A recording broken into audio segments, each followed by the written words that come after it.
Everyday Samurai, Episode 3.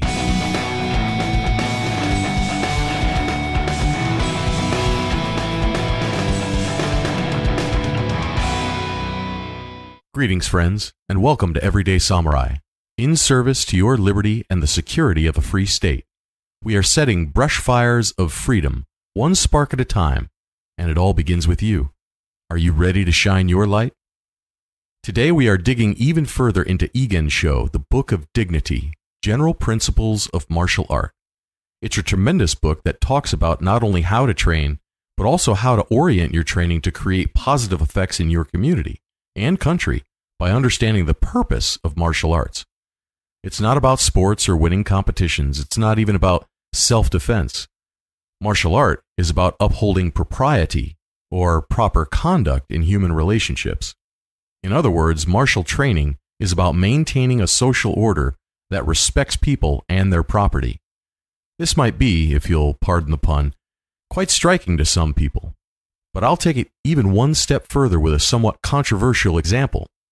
But first, let me tell you about a resource that will help you make sense of all this, and that is our free downloadable outline of the book we're talking about. Get your free copy at www.everydaysamurai.life/dignity.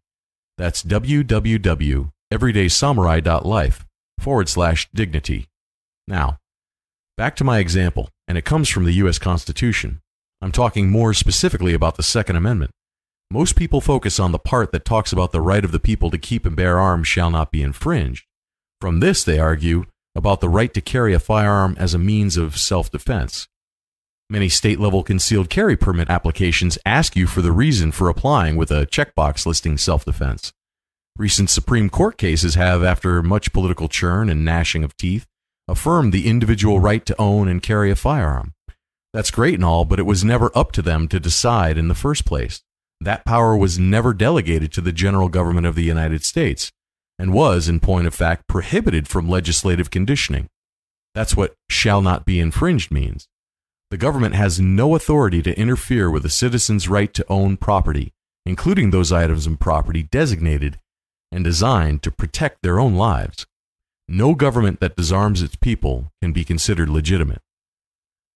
That the debate has devolved to such degree only shows just how far from the principle popular understanding of the proper role and scope of government has strayed. What I'm getting at is the bulk of the discussion oriented on the second half of the amendment's language. This is, I believe, a distraction from the real issue, and one that, while the argument stays centered on the individual right to self-defense, actually weakens the cause of liberty. You see, just like martial arts in general, the Second Amendment is not about self-defense. To understand its purpose, you have to look at the first part of the amendment, which is, I would argue, the most important 13 words in the entire U.S. Constitution. The Second Amendment is about the security of a free state. It declares the militia, which is properly understood as the militia of the several states, as necessary. The militia is the only institution declared as necessary in the entire Constitution. Not even Congress or the President is declared necessary. Some actions they might take might be necessary. Some might even argue that we'd be better off without the Congress or the President. I'll save that for another time. What I'm getting at is the militia are the practical means through which we the people organize, equip, and train to fulfill the promise made by the Constitution, and that is to guarantee each constituent state a republican form of government. In other words, the Second Amendment is the way free people ensure local self-government, or what the Constitution calls a free state. That these necessary institutions are almost unheard of in modern society may be a clear indication of why government appears to be so dysfunctional.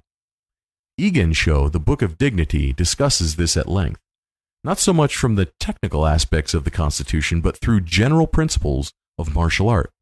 This book is like a modern-day Sun Tzu's Art of War, or Sun Shi in Japanese.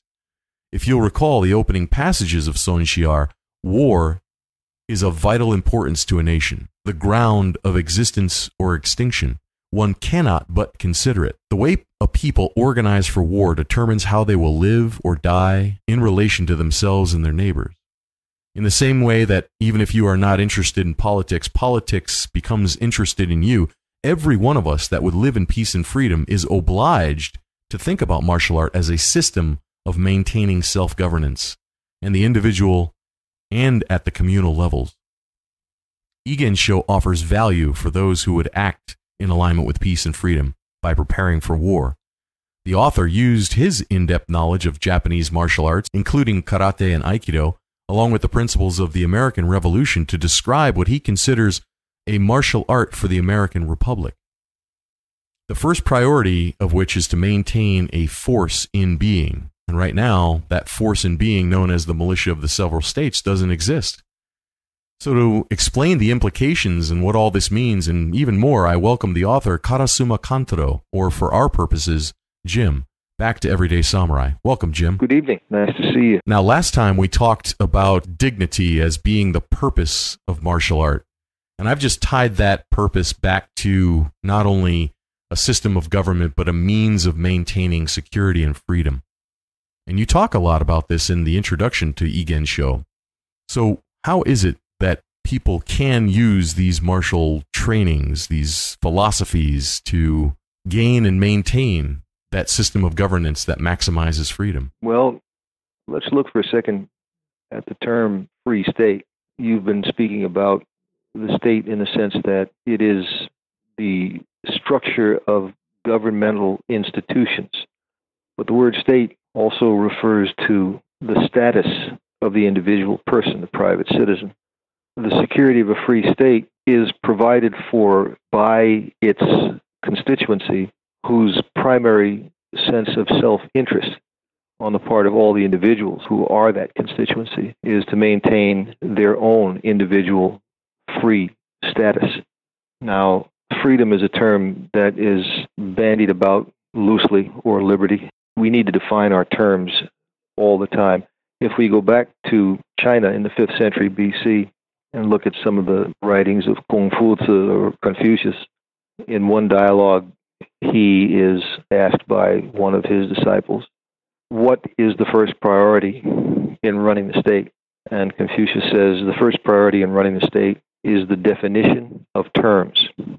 That's an excellent point. I think one of the great problems that we cope with in discussing these matters amongst ourselves over the dinner table or on the floor of Congress, whatever it may be, is that most of us have never considered the meanings of these terms carefully, not even insofar as perhaps trying to look them up in a dictionary or to find out what the founders or their successors in American philosophy and law and government meant by the terms that they used. Liberty was the battle cry of the American War of Independence, liberty or death. This indicates that a great many people were then and have ever since determined that their liberty was in fact more important than their lives, which is why people risk and sacrifice their lives to defend liberty. Doesn't make much sense if you're thinking about self-defense. If somebody threatens your liberty or your life, your first option is to escape or to disengage or to negotiate or to comply with the demands of the enemy, to pay, whatever it may be.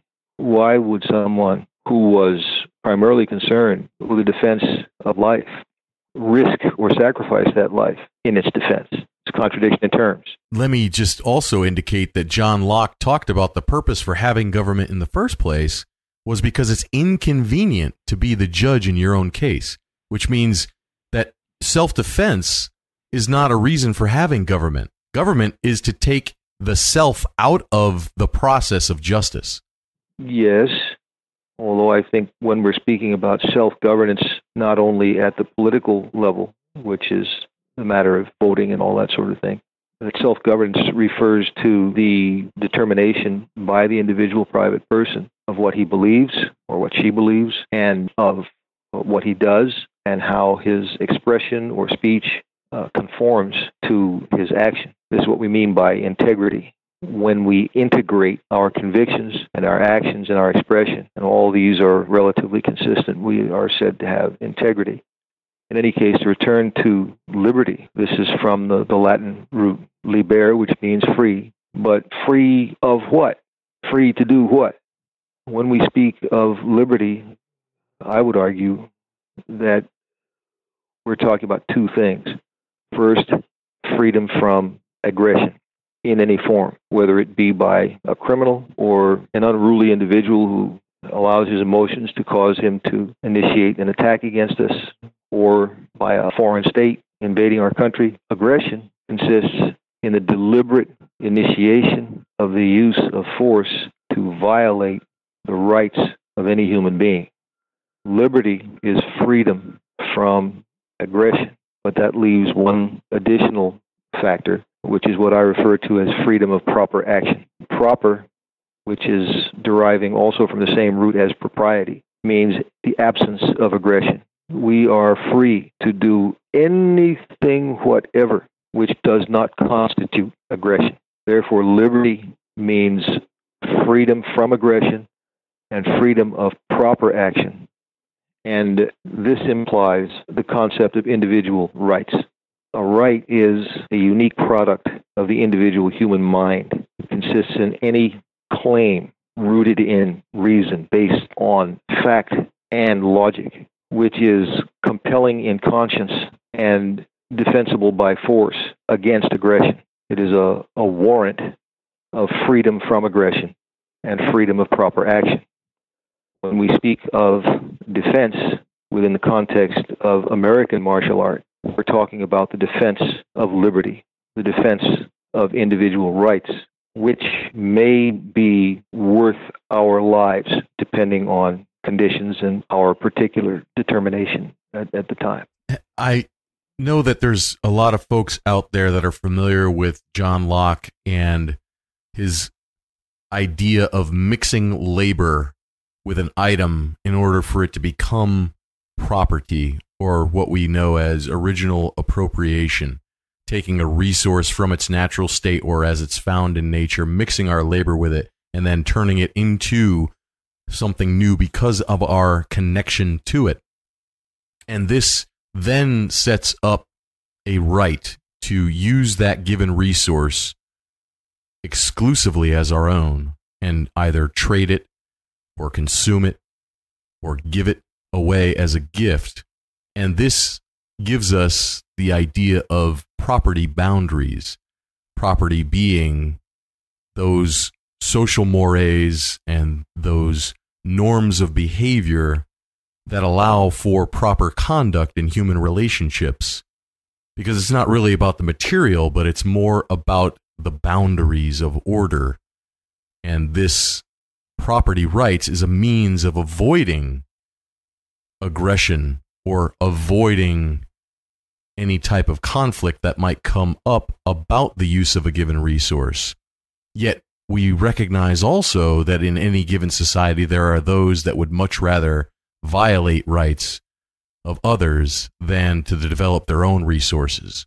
Therefore, it is inevitable in all human societies that there must be some mechanism for repelling antisocial behavior, that is, those behaviors that do not respect people and their property.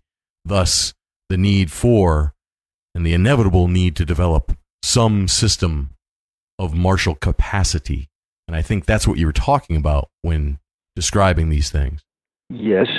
I would say that the idea of property rights, the right of private property, or several property, as Hayek would say, is inherent in the fundamental right, which is the right to life. Now, again, we have to define these terms. Life is always susceptible of loss by a wide variety of causes, none of which are subject to political or legal action. People die in natural disasters, people die of disease and injury, people die of all sorts of accidental causes. None of this has anything to do with what we're talking about. But the right to life, in my view, means the right to be free from lethal aggression, free from murder, or from severe injury or death resulting from irresponsibility or hostility or any other number of motives which cause people to either attack others with the intent of killing them, or simply to neglect their own responsibilities to the extent that other people pay with their lives. So, simply put, the right to life is the freedom from aggression which exempts one from murder.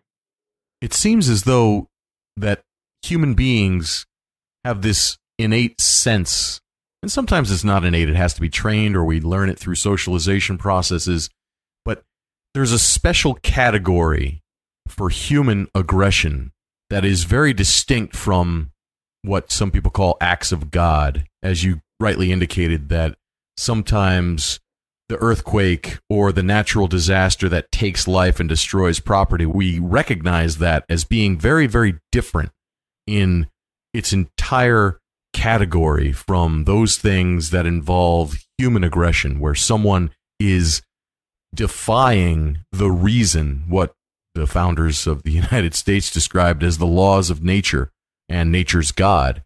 That reason can lead us to understand that property is a way of avoiding conflict, that there is a way that we can improve our station in life and improve the well-being of others through respecting property rights, and that when somebody denies that or disregards that, it takes on a very different visceral reaction.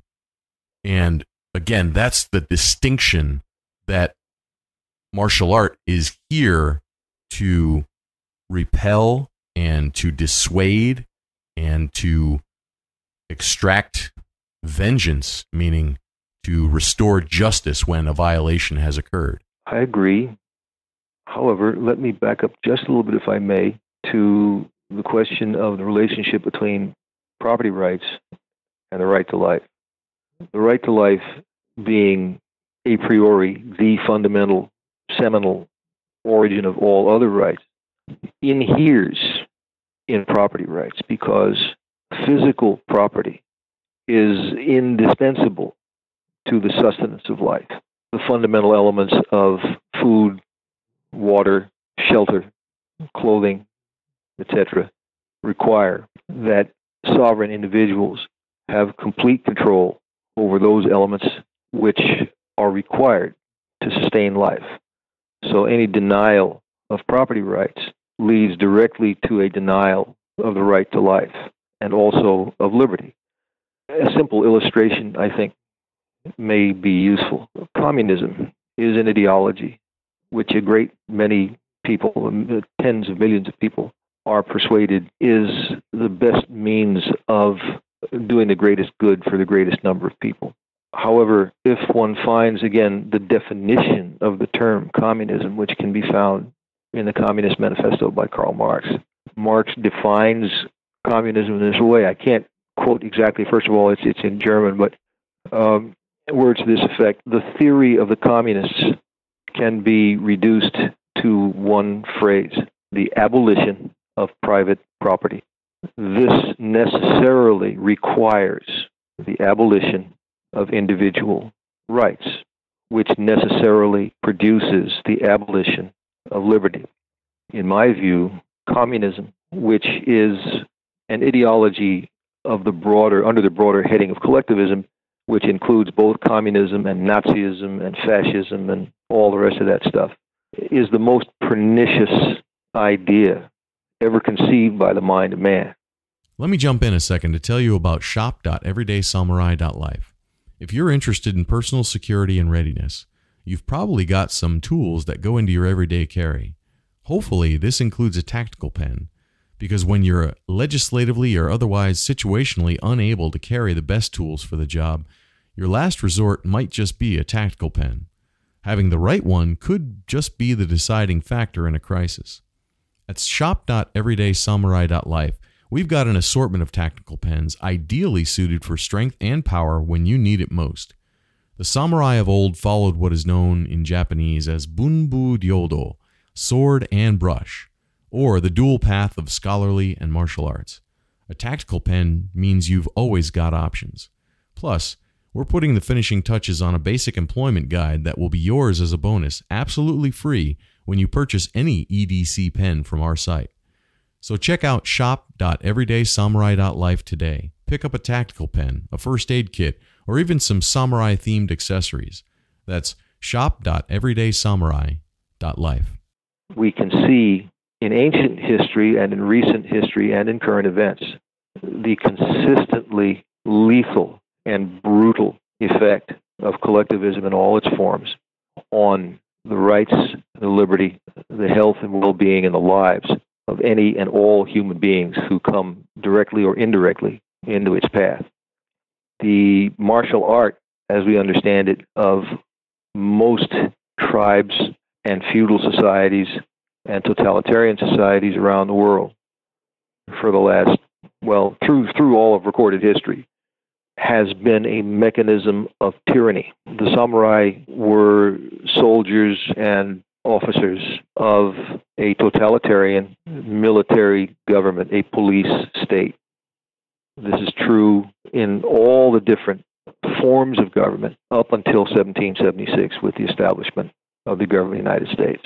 The unique difference between the philosophy of the American founders and that of even the most well-intentioned leaders and mentors of the ancient world is in the idea of justice, which is the possession and free exercise of individual rights.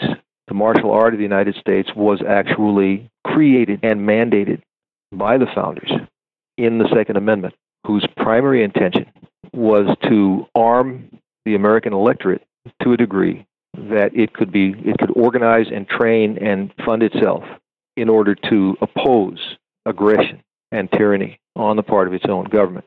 This has never occurred anywhere else in the world in history, nor does it exist anywhere else in the world today. This is the exception, which is implied by the phrase American exceptionalism.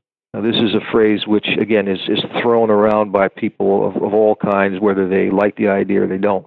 None of them seems to know what it means.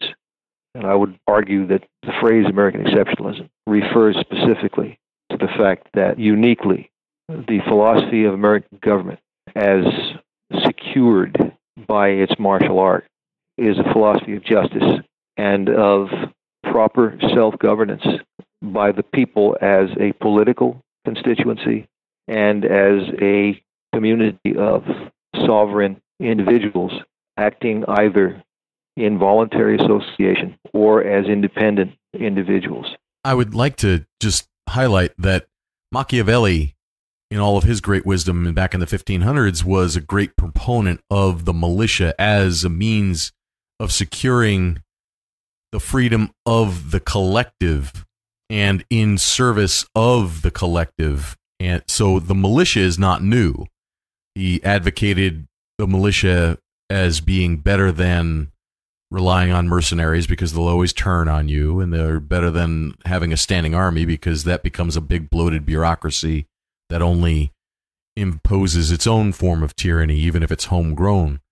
So the militia is the centerpiece of the republic, but the modern interpretation of that, Switzerland before us, and then the United States, and then again the United States, informed Switzerland when they reconstituted themselves in 1848 to focus on the citizenry as the means of maintaining the social order, that is, a republican form of government. Agreed. George Mason, one of our perhaps lesser-known founders, who was the governor of Virginia at the time that the American Revolution was germinating, in a letter, I believe, to Thomas Jefferson, if I've got this right, and I could be wrong, but somewhere, asked and answered his own question. He said, "I ask you, sir, what is the militia?" And then he answered by saying, "It is the whole people, minus a few public officials," wherein he sets up that juxtaposition between the governed and the government, and he sets up the necessary tension between a government, between the American government and its constituency, wherein it is according to Jefferson in his in the second paragraph of the Declaration of Independence, defines the purpose of American government as a mechanism to secure the rights, to life, liberty, and the pursuit of happiness for the people.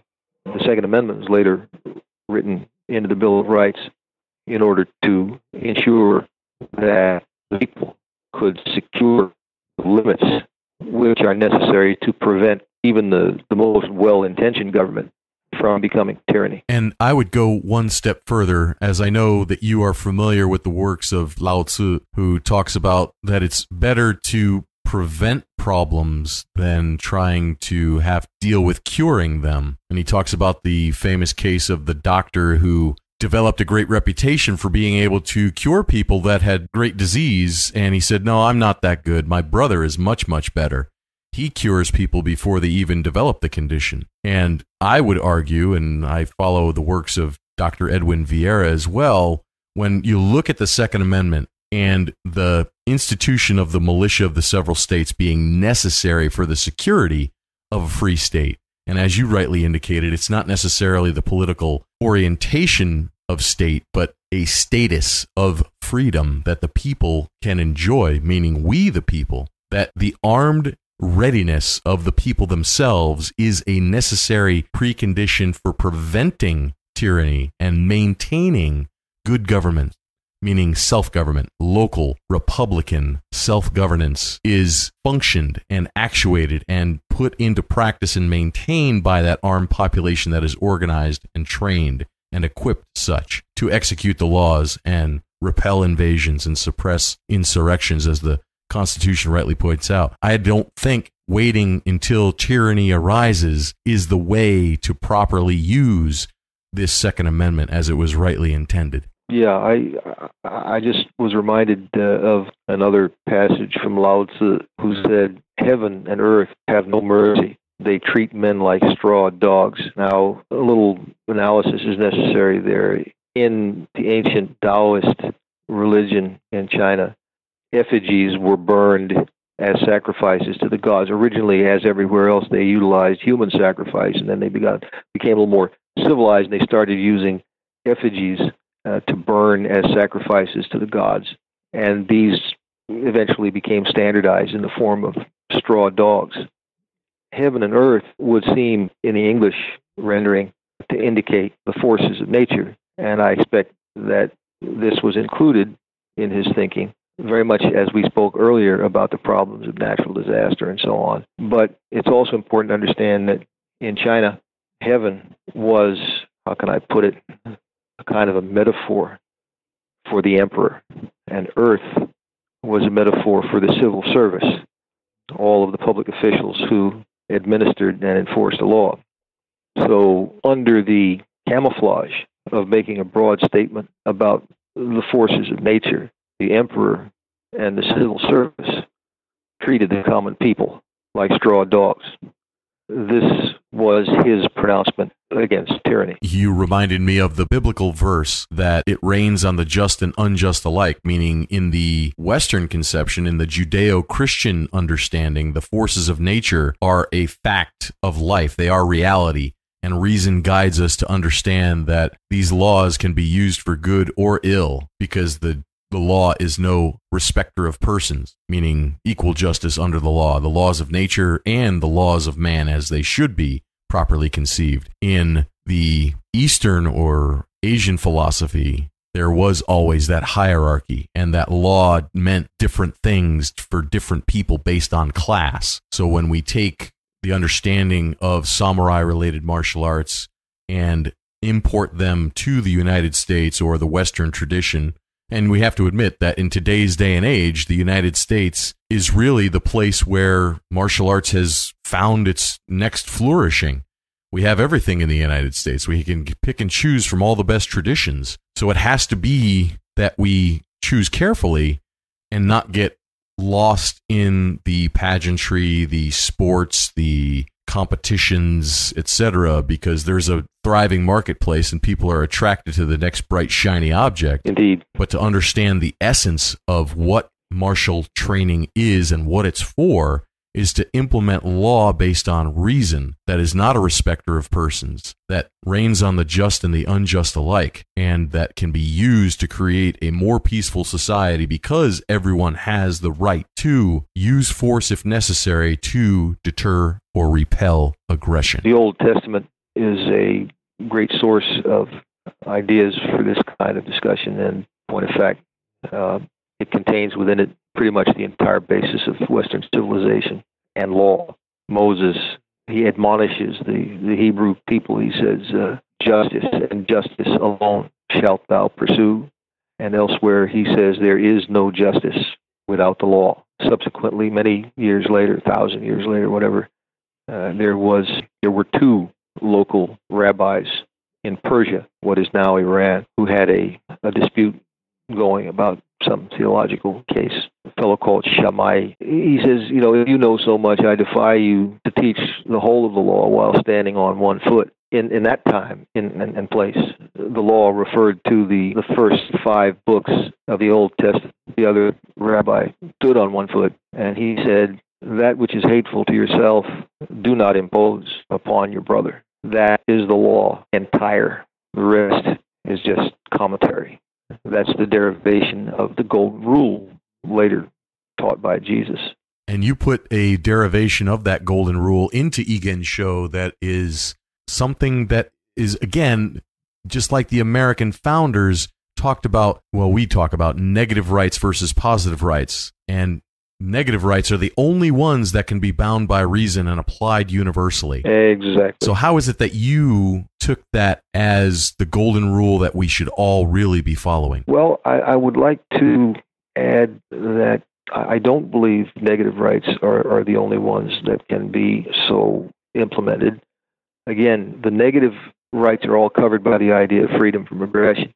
The positive rights are those which cover the area of freedom of proper action. The operative word there being proper, not involving aggression. I'm going to push back on that because there's no such thing as a positive right. I can tell you this from my analysis, particularly using economic reasoning, and more importantly, that the laws of nature cannot apply a positive right upon anyone. And this is the slippery slope that the socialists use that then lead us to everyone has a right to health care and housing and everything else, and that comes up with a living wage, etc. A positive right, in my understanding, impels someone to act against or regardless of their desire, their wishes.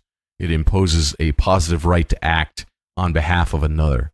So maybe you could clarify what you mean. Yes, positive right indicates a right to any action whatsoever which does not involve aggression, the right of proper action. Without positive rights, we are not free to do anything. The laws of nature and the laws of human nature are two different sets of laws. And I think this caused a great deal of confusion when people refer to Jefferson's reference to the laws of nature and nature's God, and elsewhere when other founders refer to the laws of nature, which were first formulated, that phrase first formulated by John Locke, if I'm remembering correctly.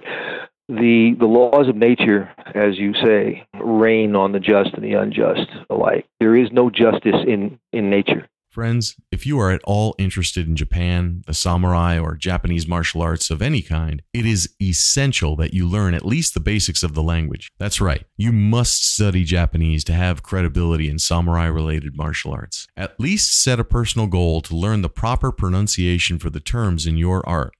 Learn to say the names of the techniques correctly and be able to interact a little with the Japanese people you'll inevitably run into.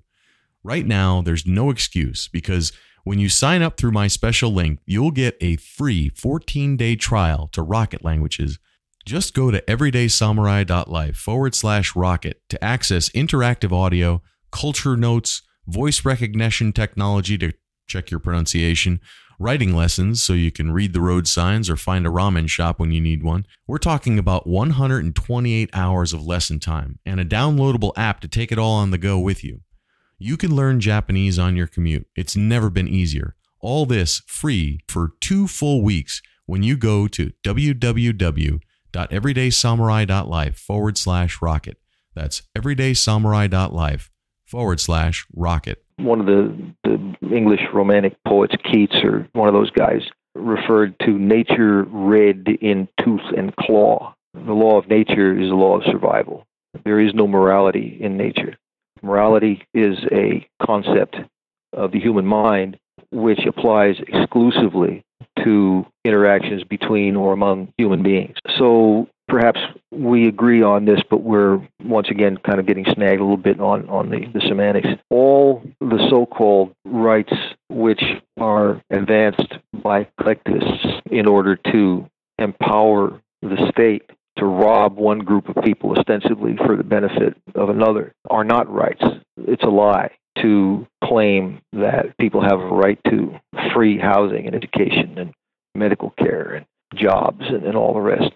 Because in order for the state to provide for the exercise of these ostensible rights, it must rob one group of people or oppress or kill one group of people for the ostensible benefit of another, which is quite the reverse of what it claims to be. It is a systemic mechanism of violating the rights of all persons under the power of tyrannical state. Negative rights, being those which provide for freedom from aggression, are, if you will, the yin against the yo of positive rights, which is freedom, or those which provide for freedom of proper action. And to remind everybody that yin and yo is the Japanese rendering of yin and yang, the opposing forces in nature. Thank you. Okay, then tie that back to your understanding of the corollary to the Golden Rule. The Golden Rule, as most people understand it, is couched in positive terms. Do unto others as you would have them do unto you. While that is clearly a well-intended admonition, I don't think it's feasible in practical terms. A person who has no money or very little is unable to give it away to others. I would like the next person I meet to write me a check for $1 million, but I can wait till hell freezes over before that's going to happen. And I certainly am not able to provide that sort of service to other people, much as I would like to. So if we go back to the admonition of the rabbi who said, that which is hateful to thyself, do not unto thy fellow. This is an eminently feasible admonition. It's the easiest thing in the world not to aggress against other people. It doesn't require that you do anything at all. It simply requires that you don't do something. It is cheap, free, as a matter of fact. It costs nothing either in property or effort or energy or time or risk. It is something which is automatically inherent in a state of inertia.